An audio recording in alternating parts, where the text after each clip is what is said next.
right, so today we're going to be revisiting a teaching called What Are You Thinking? What are you thinking? And the reason I wanted to redo this one is because we're going through the Torah cycle, and in the Torah cycle we're now getting into Exodus. And there's a lot of things that have already happened in Genesis, but now we're going into Exodus where we have the opportunity where we look back and we go, what were they thinking? What were they thinking? I mean, how many times as you read the accounts detailed throughout the scriptures have you thought, what were they thinking? I mean, here, they come out of Egypt. We're not there yet. In another week or two, they're going to be exiting Egypt here, fairly quickly here after the first couple of portions in the book of Shemot and Exodus. And after all the signs and wonders, they're going to still act in such ways that make you wonder, did you forget who it was that did the signs and wonders? Did you forget who it was that just leveled Egypt and wiped it out? I mean, this is the most powerful nation in their area, probably in the world at the time. And yet you're whining, complaining, and doing all these other things. And we sit there going, what's wrong with these people? Well, I really believe that we're guilty of this on a regular basis. Where Abba looks down at you and is like, what are you thinking? Do you not remember all the miracles I did in your life? All the other times I've intervened, all the times I've stepped up and done just like I did for Israel and Egypt in your life, and now you act like you don't think I can handle what you're going through right now. Or you act like you don't remember all those things that have already happened. How many times do you see in Scripture Yahweh saying, excuse me, hello, but the heavens are mine. The earth is just a footstool to me. Where were you when I set the boundaries of the oceans, when I made the mountains, when I created all these things, and you think that I can't handle this? That I'm not sovereign and in full authority to handle whatever you're going through at the moment? What I'm going to do as we go through this teaching, and it's not going to be exactly like the original, although we will cover all the information in the original teaching. And actually, it's not really the original, because the original one was done 2001 or so. But the one that you all have online, the one that you're used to, which was done in like 2012 or whatever it was, 11 or 12. But in this one, I want us to really focus on how the thinking ends up being the problem.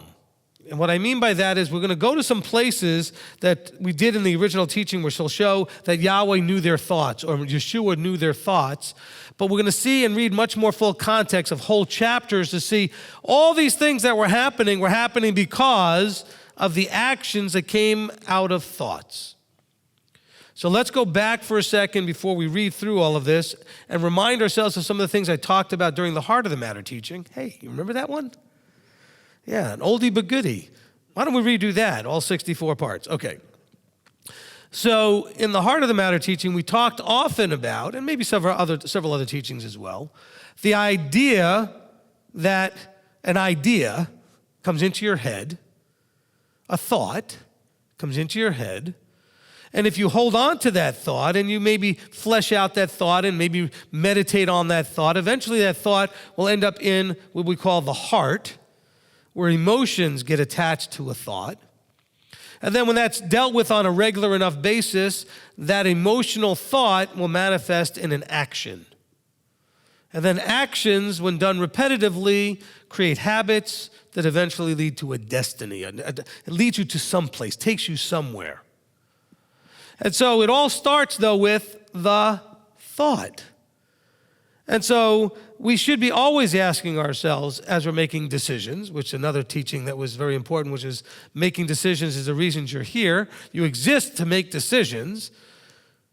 And your decisions are based on what? Your thoughts. How you think about things. Because you go up to people and say, well, what do you think about this? Or how do you feel about that? And now, even when you ask someone how they feel, you're asking them how they have an emotional connection to a thought. How do you feel about this thought or this idea? And so my question to you is not so much to answer me, but to answer it to yourself and answer it to the Heavenly Father. What are you thinking? All day long, as you go through activities, as you make choices and make decisions, what are you thinking? Because, we have a verse, and I don't have it here in my notes to put, but we have it in Philippians 2. In verse 5, I believe, it says that we are to let the mind or the thought process of Yeshua. Let this mind or this thought process be in you that's in Yeshua. Okay, in Philippians 2:5. And that's the hard part, is that we are letting our fleshly thinking get in the way of our heavenly thinking. The spirit leading versus the flesh leading our thought process. So what are you thinking? I want to begin by giving you a combined definition that I put together from several of the Hebrew and Greek words that are translated as thoughts or thought or think or mind, those kind of words that are translated.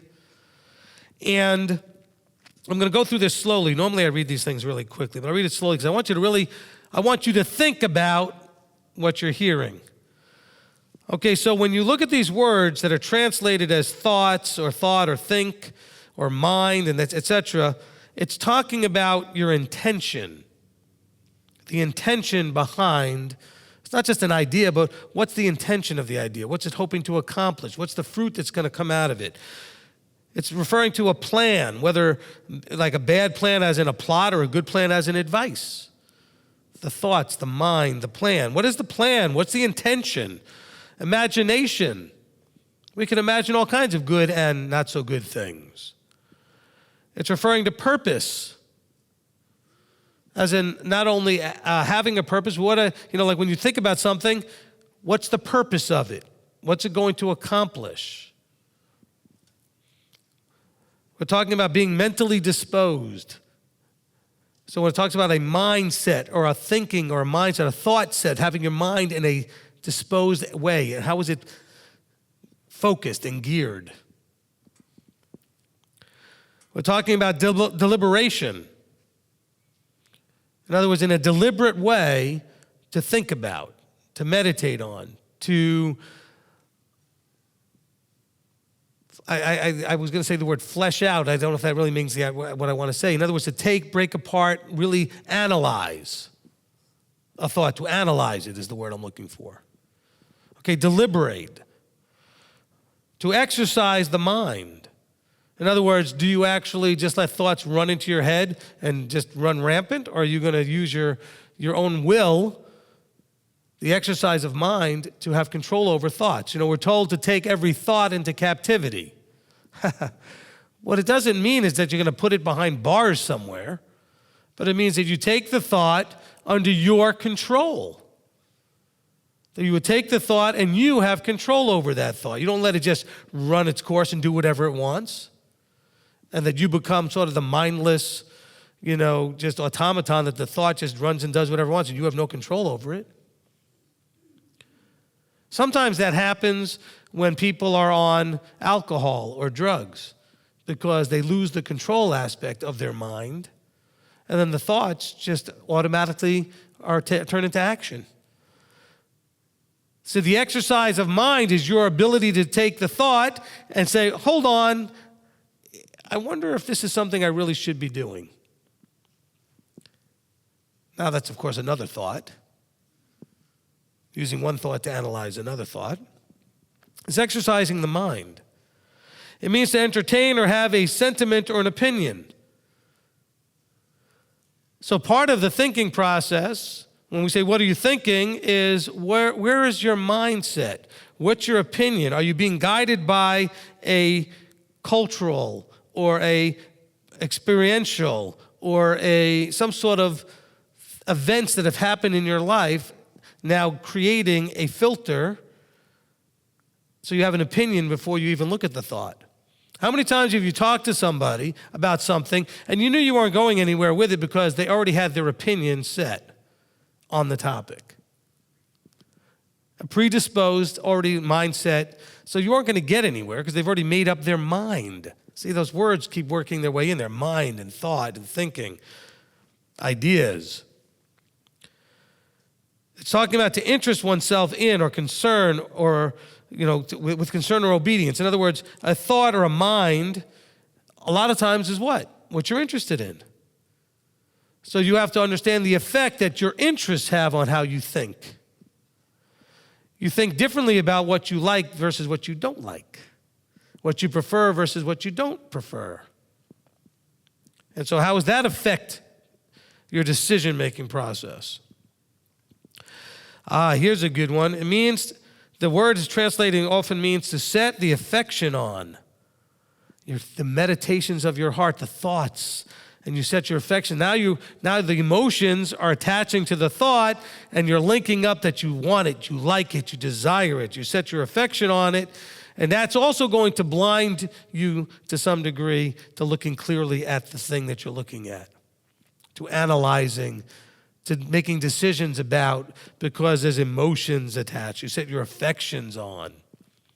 How many times have I talked to you about this, either from the microphone, some of you in private, and I've said, but your problem is you're not seeing straight because you want this to be true, because you like it, because you love it, because you want it. You're emotionally involved with the idea. You have affection that's been set upon it. Thoughts also have to do with being careful, being like-minded, because we're told to let this mind of Yeshua be in you, to be like-minded with him. It's also translated often as deep thought or understanding. Understanding. A lot of times we have an idea or a thought and we don't understand anything. But sometimes the word has to do with the light bulb going on. Sometimes it's translated from because the idea or the light went on and you understood. Some of you say that happens sometimes from the teachings, right? The teaching will come forth. You'll be looking at the verses. The teacher teaches, and all of a sudden now you've got understanding. So sometimes the word is talking about that when these words are being translated. Mental inclination or purpose. In other words, to be carnally minded or to be spiritually minded. I talked about that already a little bit earlier. It also gets translated with the idea of the intellect. In other words, the mind, divine or human in thought, feeling, or will. The intellect, that's where the thought is filtered through the me, the I, or you're filtering it through the him. Instead of thinking about how I feel about it, do I think about how he feels about it? Am I trying to see it through my eyes or through his eyes? Or even when you're dealing with each other, are you trying to see things through each other's eyes? You know, we have that phrase about seeing something through someone's eyes. You also have the idea of putting on someone else's shoes or walking in their shoes. In other words, can you shut down the me enough to think about, well, what if I was in their shoes? How would I feel then? If I was actually them? Because that's part of the what are you thinking, right? We watch people doing things and we're like, well, what are they thinking? Well, if you were them, you might make the same decisions, but you're not them. You haven't lived their life. You haven't gone through their experiences. You weren't raised through all the things that they were raised through. Just like they're going to look at you and make very different decisions in some areas than you would because they're not you. And so you would do things differently. And so that's part of our difficulty relating with each other because we don't understand what the other person's thinking. It doesn't make any sense to us. All right, so let's take those definitions and let's begin our journey in 1 Chronicles chapter 28. 1 Chronicles chapter 28. And in 1 Chronicles 28, we're starting the section that I'm calling Yahweh or Yeshua knows your thoughts, because this is one of the things that you have to understand. You may not understand your thoughts. You may not know what you're thinking, but they do. They know your thoughts even if they don't come out of your mouth. We're going to see that often where that's happening, where it'll say that Yahweh knew their thoughts or Yahweh knows their thoughts, or Yeshua said he knew their thoughts or knew the reasonings that were in their head and what they were saying or what they were thinking. What they were thinking, not what they were saying, because the words were not coming out of their mouth where he could hear them. Because he understood what was behind what they were saying, because he would hear what the words were, but he knew the reasonings that were going on in their head. So we're going to see all of that. So bear in mind that as you're going through this life, it's not only your actions that are being looked at from above, but he knows your thoughts. Let's go to 1 Chronicles 28. We're going to read the first 9 verses here. And David assembled at Jerusalem all the rulers of Israel, the rulers of the tribes and the commanders of the divisions, who served the sovereign, the commanders over thousands and the commanders over hundreds, and the heads over all the property and the possessions of the sovereign and his sons, with the officials, the mighty men, and all the mighty brave men. Then sovereign David rose to his feet and said, "Hear me, my brothers and my people. I had it in my heart to build a house a house of rest for the ark of the covenant of Yahweh and for the footstool of our Elohim, and had made preparations to build it. But Elohim said to me, you do not build a house for my name, because you have been a man of battle and have shed blood. Yet Yahweh Elohim of Yisrael chose me above all the house of my father to be sovereign over Yisrael forever, for he has chosen Yehudah to be the ruler, and of the house of Yehudah, the house of my father, and among the sons of my father, he was pleased with me to make me reign over all Yisrael. And of all my sons, now I'm giving you all this background here to get to this point that's coming up here in a minute. All of this is to get to verse 9. Now, he's got all the leaders there. He's giving this background. He's talking about how he was chosen to do these things. And he says, and of all my sons, for Yahweh has given me many sons, he has chosen my son Solomon, to sit on the throne of the reign of Yahweh over Israel. And said to me, Shlomo, your son, is the one to build my house and my courtyards, for I have chosen him to be my son, and I myself am a father to him. Verse 7, and I establish his reign forever, if he is strong to do my commands and my right rulings as it is this day. Now, we can miss the subtlety of that key point there. He says, all of this background, all of this specialness, he chose me, he chose now my son. This is what he's chosen. And wait, it says if. And I establish his reign forever if he is strong to do my commands and my right rulings as it is this day. And now, before the eyes of all Israel, the assembly of Yahweh, and in the hearing of our Elohim, guard and seek all the commands of Yahweh your Elohim, so that you possess this good land and leave it as an inheritance for your children after you forever. So we now have all the leaderships there. The king is now saying that my son is going to be taking this project over, that all of this is so that we would learn that if we are going to have this passed on as an inheritance, it's going to go forward forever, it's going to only be done if we listen and hear and obey the commandments of Yahweh. If we do that, this will go forward forever. Now, verse 9. And as for you, my son, Shlomo, know the Elohim of your father, and serve him with a perfect heart and with a pleasing life, for Yahweh searches all hearts and understands all the intent of the thoughts. If you do seek him, he is found by you, but if you forsake him, he rejects you. Now, I'm going to break this down because the Hebrew is not translated very well here. I'm going to hopefully straighten some of that out. So he says here, as for you, my son Shlomo, know the Elohim of your father. So step one, he wants you to know. He says, I want you to have a relationship with the Elohim of your father. I mean, we talk about this over and over and over again. The knowing is relational, not just informational. It's relational. Now, step two, he says, and serve him with a perfect heart. The word there that's translated perfect is shalem. Okay, shalem, not tamim or tam. So this is not about integrity. It's about one that is whole, complete, and in agreement with, entire. So this goes back to like Deuteronomy 6 and verse 5, and you shall love Yahweh your Elohim with all your heart. So this has to do with whole, complete, in agreement with. So he says, I want you to serve him with a heart that's in agreement with him in a whole way. Now, understand, this is a big piece that a lot of us miss. It's not just about obedience mechanically. He wants you to actually agree with him in what he's instructed you to do. He wants you to have a heart that wants to do it because you agree that it's the right thing to do.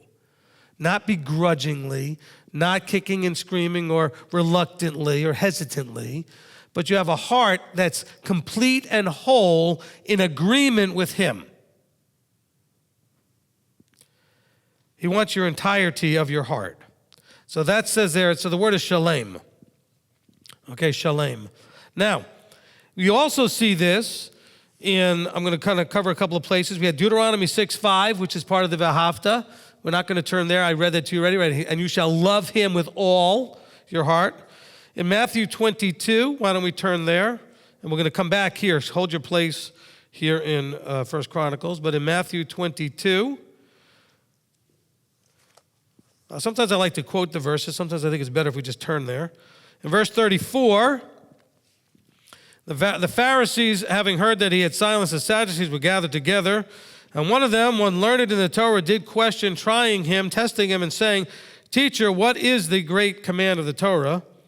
And Yeshua said, You shall love Yahweh your Elohim with all your heart, with all your being, and with all your mind. This is the first and great command. And the second is like it, you shall love your neighbor as yourself. On these two commands hang all the Torah and the prophets. In other words, what is it holding on? On the idea that you will do this in entirety, in fullness, completely in agreement with him. And you do that in how you treat each other as well as how you treat him. On this, everything hangs. All the prophets, all the Torah hangs on you coming into full, complete agreement in your heart with him. Because why? If your heart is right, all of the things you do manifest out of that, right? Out of the abundance of the heart, everything comes out. Not only does the mouth speak, but actions, everything comes out of the heart. You think, you attach emotion to it, it becomes part of the heart, eventually action. The actions lead to habits, lead to destinies. So this is connecting that dot. We also have this idea of an agreement with, in Amos 3:3, it says, two cannot walk together unless they have met or unless they've been in agreement. The Hebrew there really is better translated, unless they have an agreement on how they're going to walk. The idea there that's being discussed is, how can two walk together unless they agree on how they're walking? Because if you and I are going, let's say we're walking, let's just take two friends walking in the mall. And just there to walk in the mall. Well, if one wants to go in one direction, the other wants to go in the other direction, that's not going to work. They have to agree which order you're going to go through the stores. We're going to go to the left, we're going to go to the right. Do you want to go to the food court first and have lunch, or do you want to go look at some stores first? You have to agree, two people walking together, otherwise it doesn't work. There has to be some sort of an agreement. We have an agreement on how to walk. It's called the covenant. That's all the covenant is. It's an agreement on how we're going to relate with our king. And the agreement is, I talk, you do. That's our agreement. That's how we're going to walk. He gets to lead in everything. I speak, you listen and do. You shema. That's the agreement. That's the covenant. And so let's understand now we go back to 1 Chronicles where he says, look, you need to serve him in that covenantal way with a complete and whole heart that's in agreement with him. See, people get laid low in the desert, we find, because they obeyed some of them, but not because they agreed, but because they were afraid. He wants you to do it because you agree. He wants you to want to do it because you agree with him. Not because, we talk about submission. There's a higher level than submission. It's this level of serving. See, submission we talk about is the idea of when you get to that point in a two walking together, and the one who's actually in the lead, the one who's the leading person in that relationship, instructs, we're going to do this, and you don't agree, and you do it anyway, that's called submission.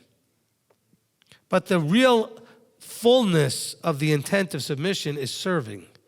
And serving is where you agree that even if you don't agree, you agree that doing it the way they want is going to be the right way to go, even if you can't see it.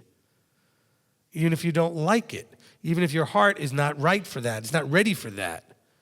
He wants you to do it in agreement with him. And so we talk about what are you thinking? Well, what are you thinking when you sit there kicking and, I don't know, okay, I'll do it. Well, that's not what he wants. He says he knows the intent of the thoughts. He understands all the intention of your thoughts. In other words, he knows that you're intending to do it, but reluctantly, but you really don't want to. Or he knows that you're doing it because you're in full agreement, even if you can't see it, but you trust him implicitly, and you're going to do it anyway. He knows your intention. Very important that we understand it. So he wants us to do this with a whole heart, with a complete and a heart that's in agreement with him. And then it says, and with a pleasing or willing nefesh. He says, and with a pleasing life. The word there is from the root word nefesh, which is the soul or the life. In other words, when he created the creatures in Genesis chapter 1, all those things that had life in them were called a nefesh, or a living creature.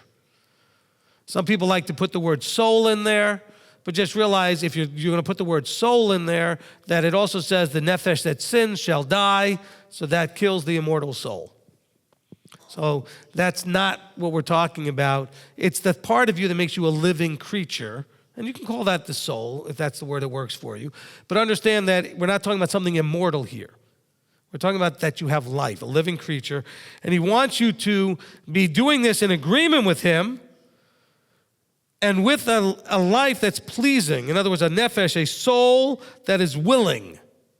See, the word there is pleasing or willing is kind of the Hebrew is better translated. So you're willing to walk this out. You want to. You desire it. You have a willing disposition. You want to do this. It's not a reluctant. Right? Do you understand the difference between someone who's going to do something reluctantly or willingly? When you turn to a kid and say, well, I don't think you really want to do this. And the kid says, no, I really do. I want to do it. So now it's showing you, I'm willing to do it. I may not understand it. I may not be completely comfortable with it because I don't understand it, but I'm willing, as opposed to, well, if I have to, I'm very reluctant, and all right, I guess.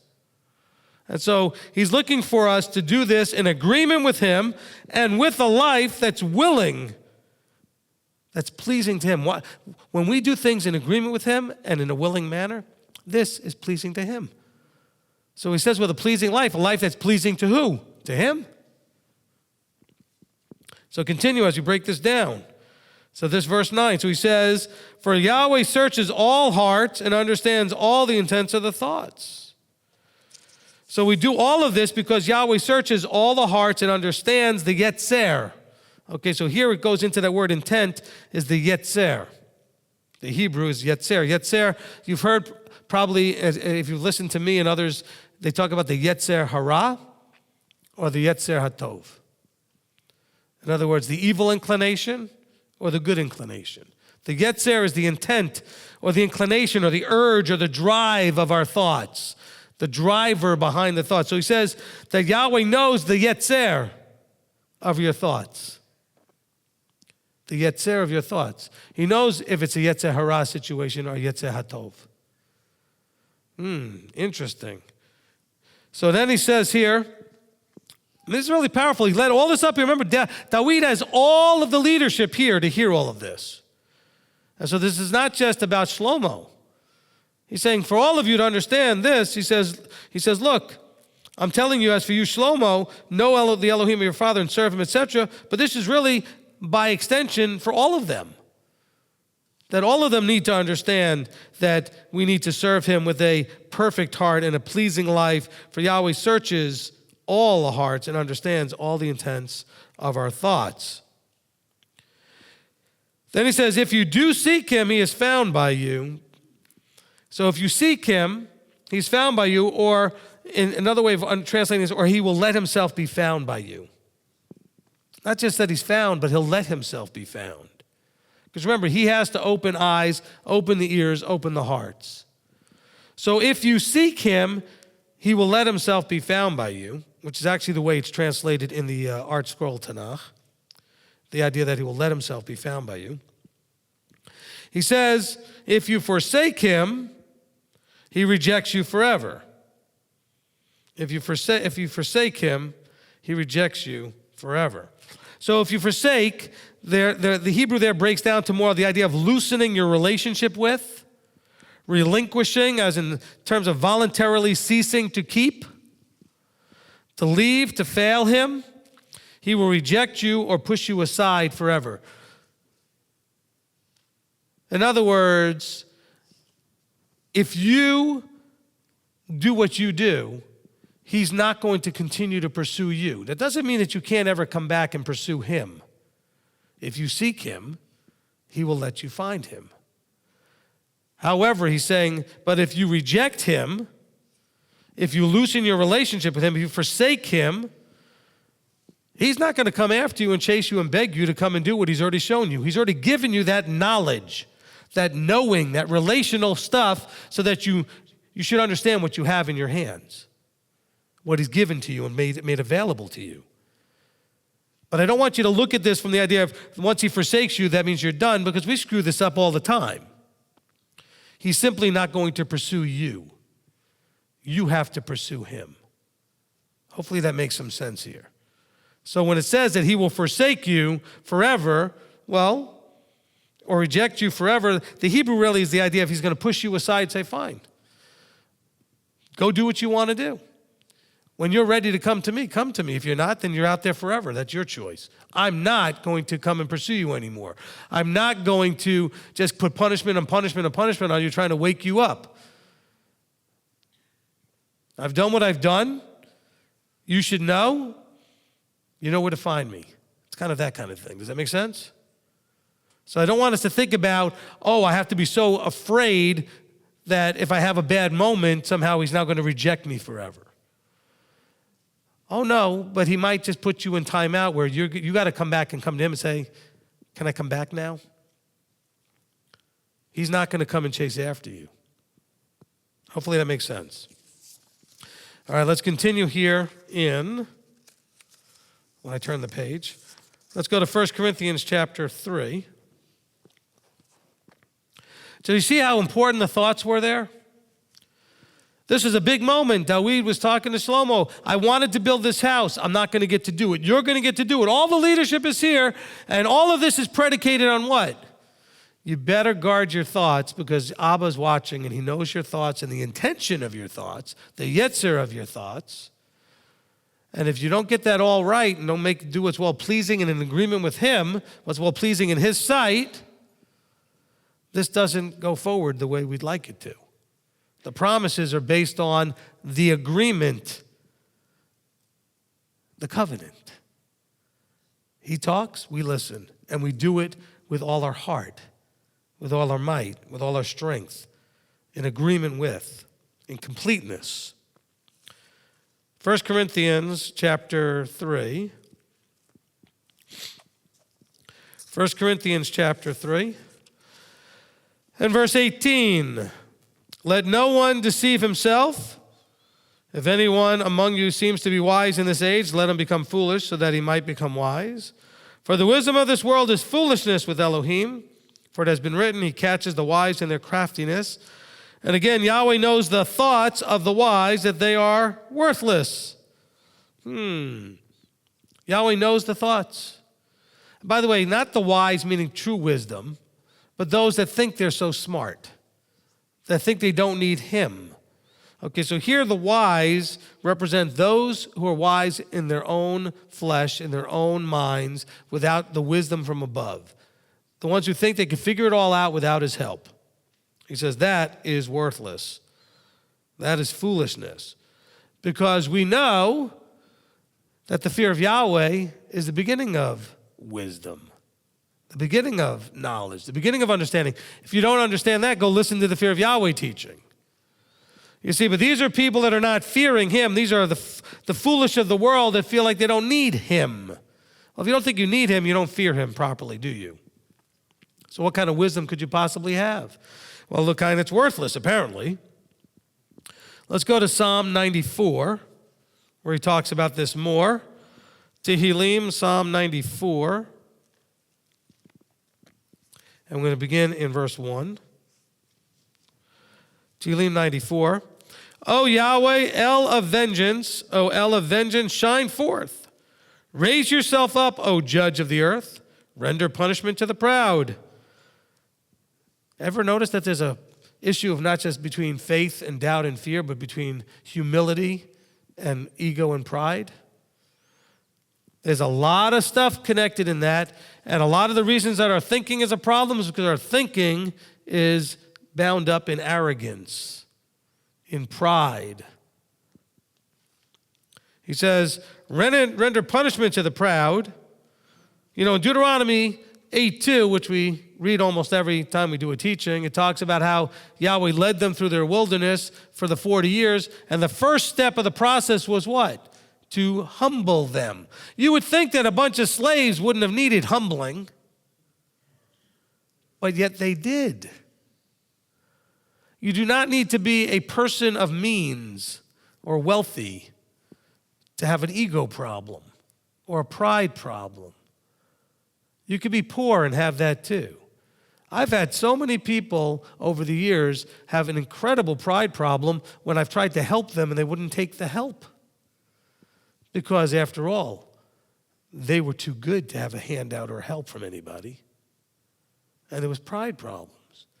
And of course, I've got other people on the other side of it who have no pride whatsoever in the right way to go and ask for stuff when they really don't need it, and they just don't have any pride to go and get off their you-know-what and do something. So it goes both ways. Yahweh, verse 3, how long are the wrong going to exult? They pour forth words, they speak arrogantly. All the workers of wickedness boast in themselves. Okay, so what's going on here? There are people out there that are existing then and now who are basically saying, I'm doing whatever I want. Look, I'm doing great. You know, Yahweh said this and I didn't do that, and if I didn't do that, I'd have all these terrible things, and look at all the great stuff's happening in my life. And we can have that problem. We can look at people that are sinning, breaking Torah, doing whatever they want, and seem, that's the key word, they appear to be successful or blessed or doing well. And they may be a little arrogant about it. They may look at you like, all that Torah you're keeping, look at me. Look at how great I'm doing, look at you. How good that Torah's doing you. You may actually have that thought come into your head. What if this Torah thing isn't helping anything? Don't allow that thought to come into your head. Don't allow that thought to even have a second in your head. But that's what's going on. He says, they pour forth words, they speak arrogantly, all the workers of wickedness. What's wickedness? Breaking the Torah, doing anything that goes against what the Creator intended things to be. He says, they crush your people, O Yahweh, and they afflict your inheritance. They slay the widow and the stranger and murder the fatherless. Yet they say, Yah does not see, and the Elohim of Yaakov pays no heed. Take heed, you senseless among the people, and you fools, when would you become wise? Now, bear in mind that as we're looking at all this, one of the things that we're seeing is that, who's the audience here? Is this the outside world, or is this the writer talking about those within Israel?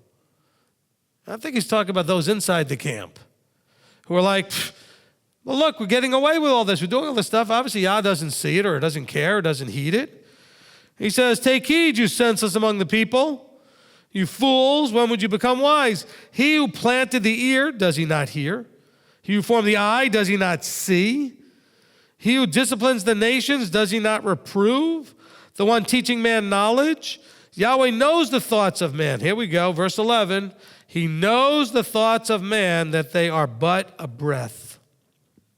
He knows the thoughts of man, that they are but breath. So breath, okay? In Hebrew, it's havel. It's better translated vanity or emptiness. So the thoughts of man are basically vanity and emptiness. Worthless, just like Yeshua quoted. They're worthless, empty. The thoughts of man equal air, vanity, emptiness. The thoughts of Yahweh equals life. Okay? And so let's understand, as you're looking at this, and it says here, Yahweh knows the thoughts. Man's thoughts are nothing. They're vapor, they're vanity, they're air, they're breath, they're emptiness, they're nothing. Jeremiah chapter 4. Yirmiyahu chapter 4. Oh, I don't know if we have enough time for this. We'll try. I'm going to read a chapter or two right here in Jeremiah. We'll see how it goes. Yirmiyahu chapter 4.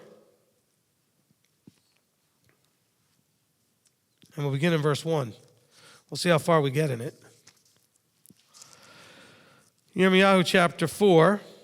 Now I'm going to read all of chapter 4, all of chapter 5, and pretty much all of chapter 6. Yeah, wow is right. But I want you to get out of this is very important. I want you to get out of this that here is a prophet speaking to the children of Israel. And he's saying to them, all of this stuff is going to come upon you and has come upon you and all these terrible things that are happening. And it's all going to be because of your thoughts. But I want us to hear all of this clearly, because when you're going through stuff, and over again, more stuff and other things and this, and you're like, why is all this stuff happening to me? It probably is connected to your thoughts. Somehow there's a thought problem. Because we're going to read all this stuff, and eventually there's 1 or 2 verses where the word thoughts is mentioned, where it brings up the idea of the thoughts, but it's to give them an understanding of why all this is happening and what the cure is. The solution is to change the way you think. If you change the way you think, you'll change what you do. You change what you do, things get better. It's bad choices, which comes from bad thoughts.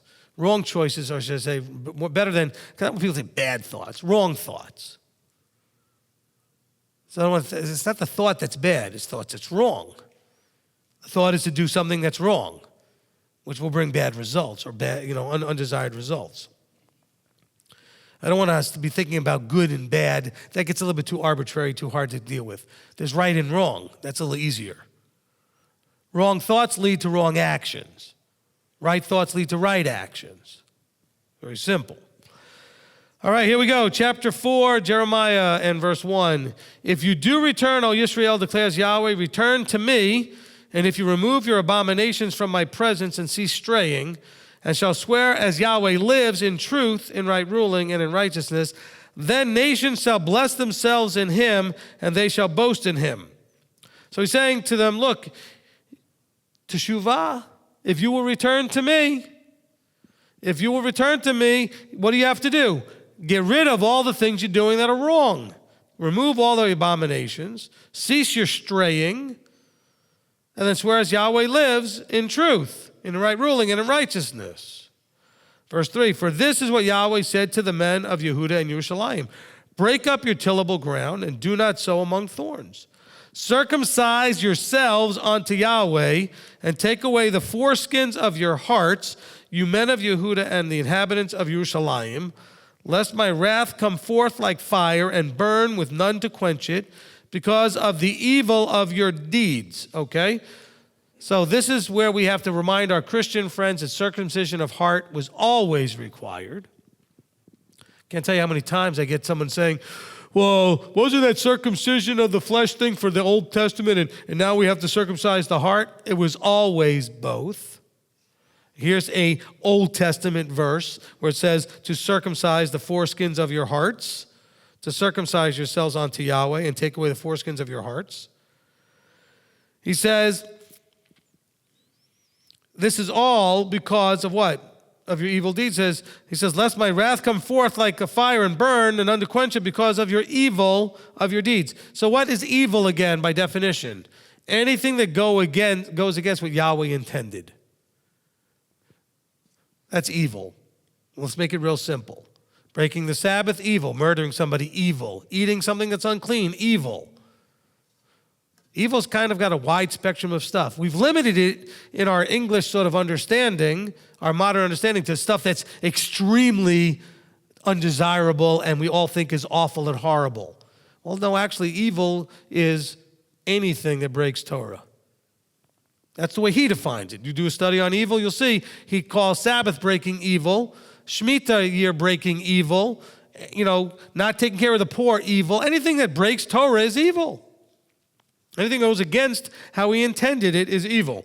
He says, so it's your evil deeds that have will bring this upon you. If you don't listen, it's your evil deeds that'll cause this. So what causes evil deeds? Wrong thoughts, evil thoughts. Evil thoughts get emotionally bound up, and we end up with desire with that evil thought, and that evil thought then brings evil deeds.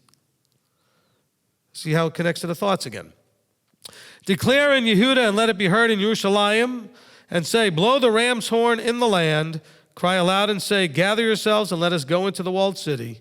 Lift up the banner towards Zion, be strong, do not stand still, for I am bringing evil from the north and great destruction. A lion has come up from his bush, and the destroyer of nations is on his way. He has set out from his place to make your land a ruin. Your cities are laid waste without inhabitant. For this, gird yourself with sackcloth, lament and wail, for the burning displeasure of Yahweh has not turned back from us. Now, hold on a second. Let's apply this to our lives. I tell you this every week when we do Torah study on Tuesdays. Let's read things with the understanding of, seeking the understanding of how this applies to us. So when you see what looks like the destroyer coming and life, all kinds of things in your life are being destroyed and ruined, whether it's physical possessions or health or whatever it is going on, you may want to ask yourself if you need to gird yourself in some sackcloth and lament and wail because you've brought upon yourself some displeasure. That's not to say that some things in your life are not time and chance. But when you see a series of events happening, it may be the result of not something you did today. Because some of you want to think about, I wonder what I did today. Well, no, maybe it's an accumulation of things. Reaping and sowing doesn't happen necessarily instantaneously.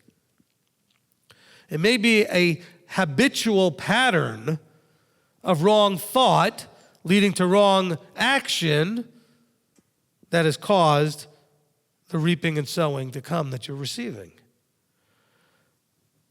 He says, for this, gird yourself up with sackcloth, lament and wail, for the burning displeasure of Yahweh has not turned back from us.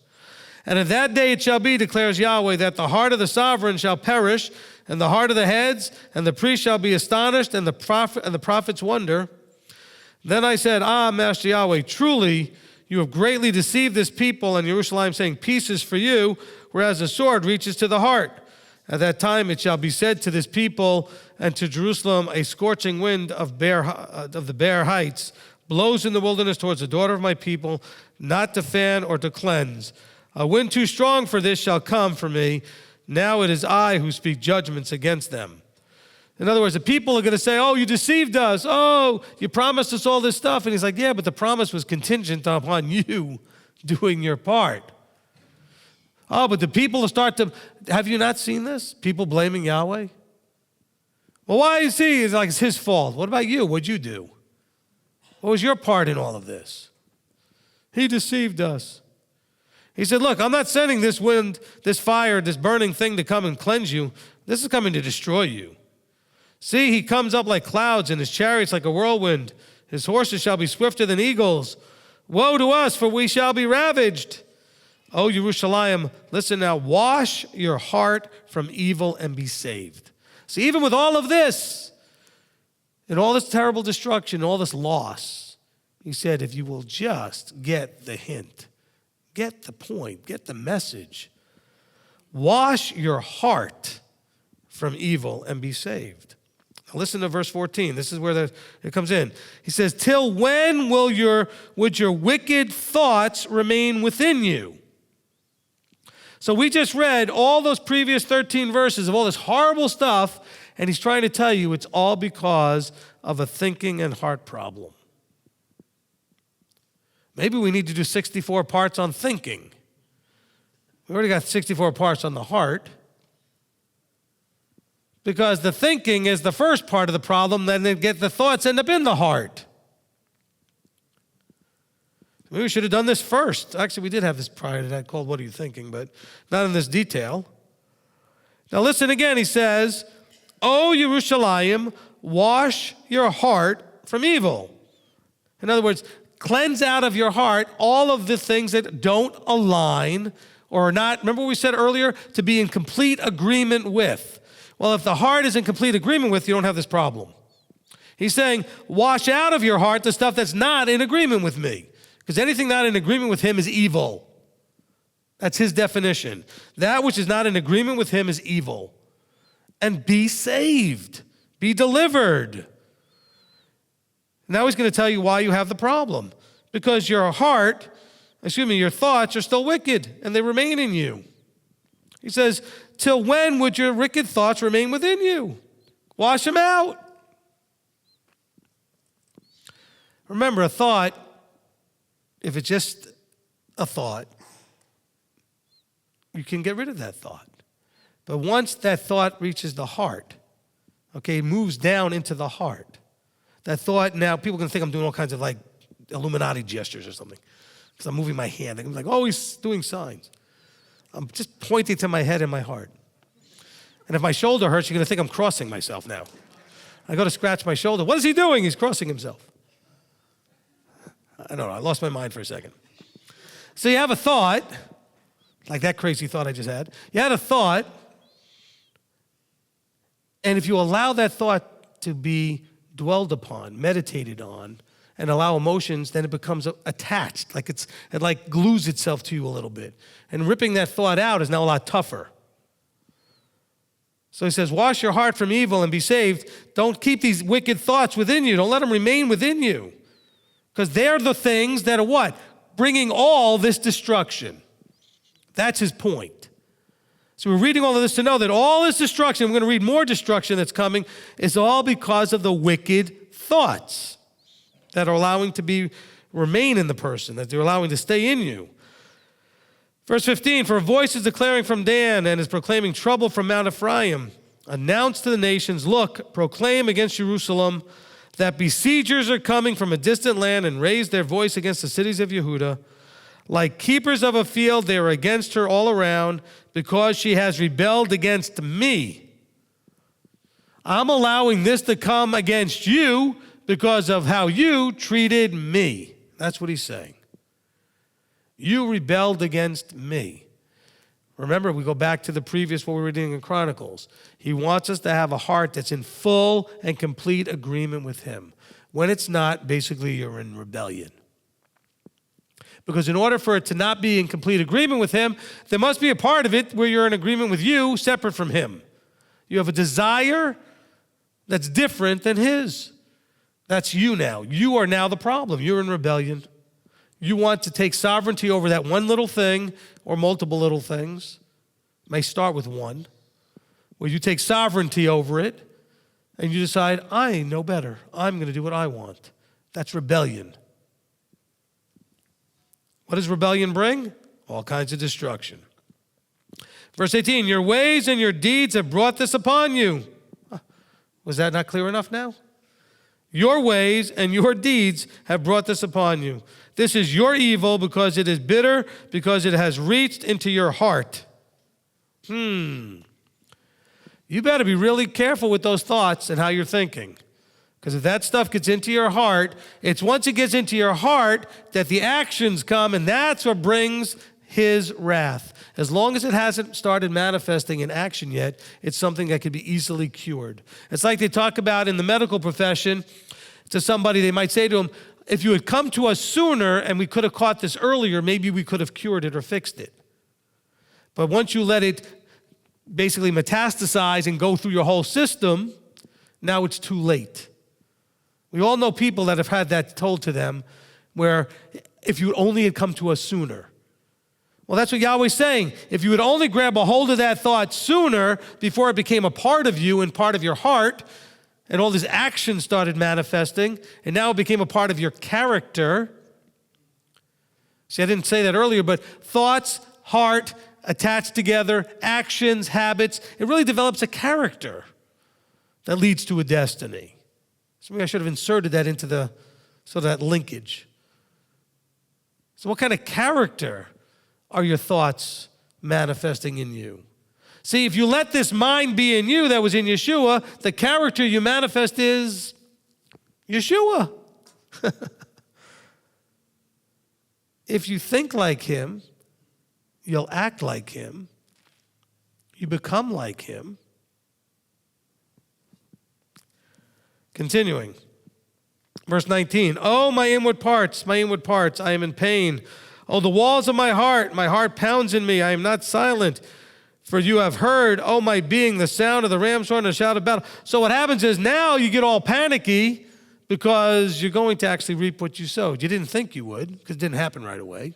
You thought you were getting away with it. And then all of a sudden, it's blowing up in your face. and now you don't like it. But you got away with it for so long, it never even occurred to you that it ever was going to come to a point where you wouldn't get away with it. I'll tell you what, it's a rough thing when you turn 40-something and then into the 50s and you realize all my eating habits when I was younger, I used to get away with some of that. Don't get away with it so much anymore.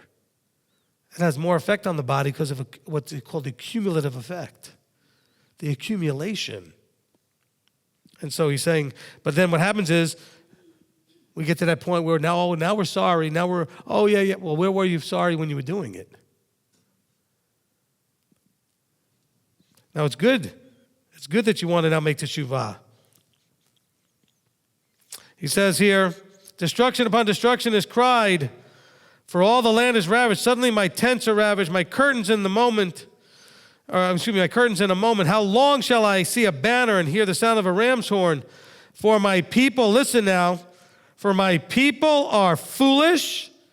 They have not had a relationship with me. They've not known me. They are stupid children, and they have no understanding. Some people think I'm tough, and I'm rough. You ever read your book? Oh, sure, that he's talking about them, not me. He's talking about them, those stupid ones over there. My people, he's not saying the worldly people, the people outside the camp. He says, my people who are called by my name, my people are foolish because they've not known me. Those who say they know him and keep not his commandments really don't know him. They're lying. 1 John, right? Those who say they know him and keep not the commandments are liars. They've not known me. They are stupid children and they have no understanding. What do you need to have understanding? Fear of Yahweh. Clearly they weren't afraid of Yahweh, were they? They were more afraid of themselves and other people. They had awe, respect, and reverence for things that were not Yahweh. So they had no understanding. They are wise to do evil, but to do good they have no knowledge. I looked at the earth and saw it was formless and empty. In the heavens they had no light. This is how he looks down. Can you see yourself in any of this? Oh, no, that was just about them. I don't do these kind of things. What are you thinking? What are you thinking when you read this? You think, oh, those people were stupid. And they were. He just said they were. But what about you? What about me? Look at the mirror. We're just looking at this word, thinking about them. How does this apply in your life? Are you foolish? Are you fearing Yahweh? Do you have no understanding? Are you acting like a stupid child? Are you all smart and wise to do evil? What do you think it means to be wise to do evil? I think it has to do with that they have a good way of rationally lying to themselves and using some sort of twisted logic to justify doing evil. That somehow it's right to do wrong. That's what I think they mean by this. I think Yahweh's saying here, they're clever. They've got all kinds of wisdom to justify their evil and make it sound like it's of me. Remember, these are the people called my people. They weren't just outright rejecting him necessarily and just doing whatever they wanted. They were claiming that they were doing things right when they were doing things wrong. Like when I hear people say, I'm sure he'll be okay with this. People that want to do something they shouldn't do. I'm sure Yahweh's okay with it. I always say the same thing. I said, you better be right. Because if you're wrong, you're in trouble. You want my opinion, then I'll tell them if I think they're right or wrong. And usually when they say that, they're almost always wrong. Because they're trying to justify doing something they want that he didn't say to do. Or to not do something he said to do. They're trying to justify it. I looked at the mountains and saw they shook and all the hills were swaying. I looked and saw there was no man and all the birds of the heaven had fled. And I looked and saw the garden land was a wilderness and all its cities were broken down at the presence of Yahweh by his burning displeasure. For thus said Yahweh, all the earth shall be a ruin, but I shall make a complete end. On account of this, let the earth mourn and the heavens above be dark, because I have spoken, because I have purposed and shall not relent, nor do I turn back from it. All the city is fleeing from the noise of the horsemen and the bowmen. They shall go into bushes and climb up on rocks. All the city is forsaken, and no one is dwelling in it. And when you are ravaged, what would you do? Though you put on crimson, though you adorn yourself with ornaments of gold, though you enlarge your eyes with paint, you adorn yourself in vain. Your lovers despise you, they seek your life. For I have heard a voice as of a woman in labor, the distress as of her who brings forth her first child. The voice of the daughter of Zion, she bewails herself, she spreads out her hand, saying, woe to me, for my being faints because of murderers. So we're going to wrap it up here to some degree, and then we're going to go into chapter 5. But understand what's going on here. In the light of all of this, they're still not getting it. It's the murderers who are doing this. Look what everybody's doing to me. They're not looking in the mirror. They're not seeing the problem is within themselves. You see, Yahweh's not happy here. Would you be? To give what you've given, to separate out this people, promise them all these promises, do all the wonders and signs that you've done for them, and to have them still not trust you? As a parent, you might have this conversation with your child. As a parent, you probably have had this conversation with your child. When you look at that child and say, you spoiled little brat. I've done this and this and this and provided that and that and that, and this is the way you treat me? If you've not had that conversation with your child, or you don't have a child, you probably remember a parent saying it to you. Look what I've done for you. And this is how you treat me? Yahweh's like a father.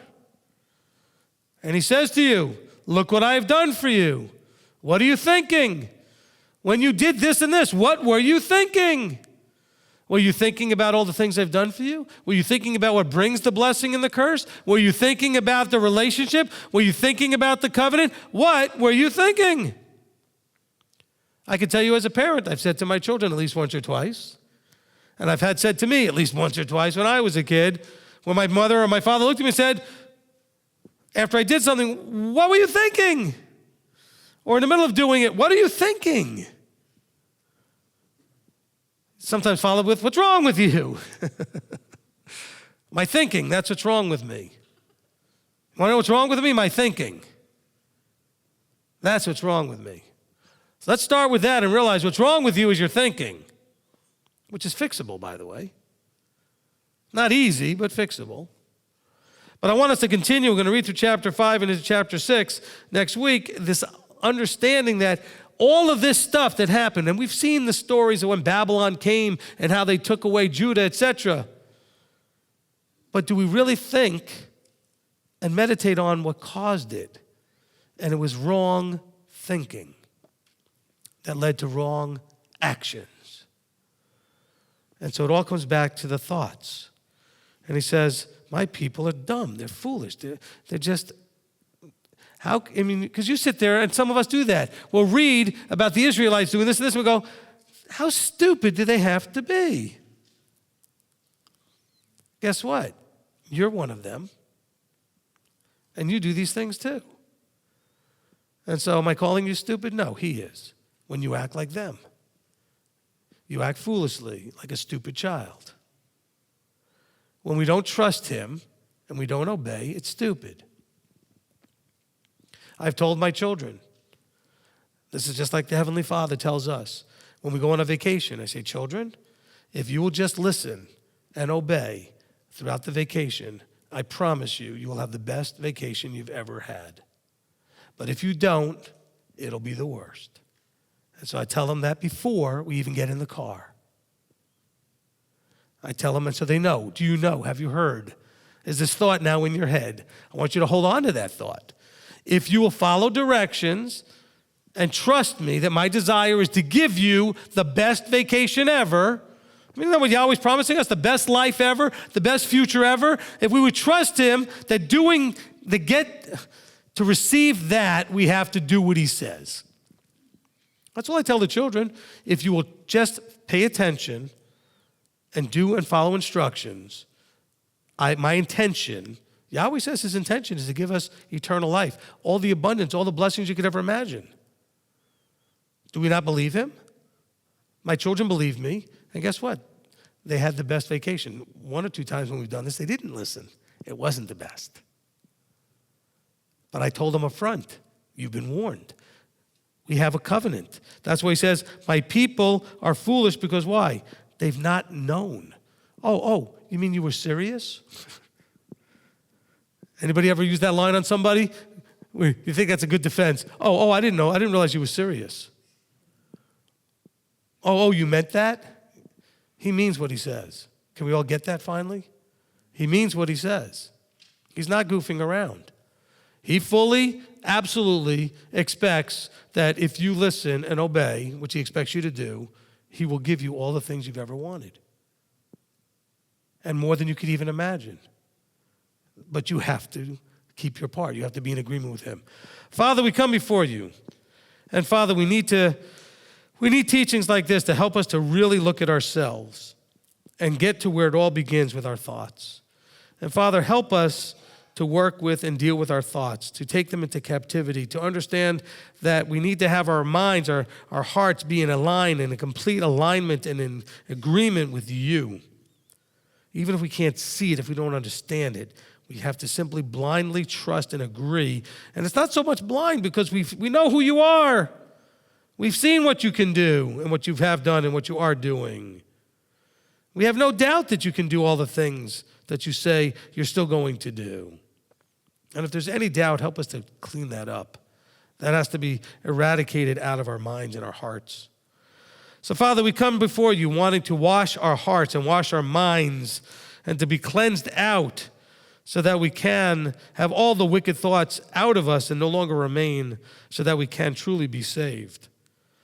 Father, we thank you for your word. We thank you for the examples that we can read and learn from of people that have done well and people that have done foolishly in this endeavor. Father, we thank you for this opportunity. We ask your mercy, your compassion, your guidance, your strength, the filling of your Spirit to help us through this process as we struggle against flesh so that we can reap and embrace Spirit. Father, we just want to thank you and praise you and ask all and implore you in the name of Yeshua our Messiah. Together as a group, we desire these things, and it's his name we pray. Amen. Amen.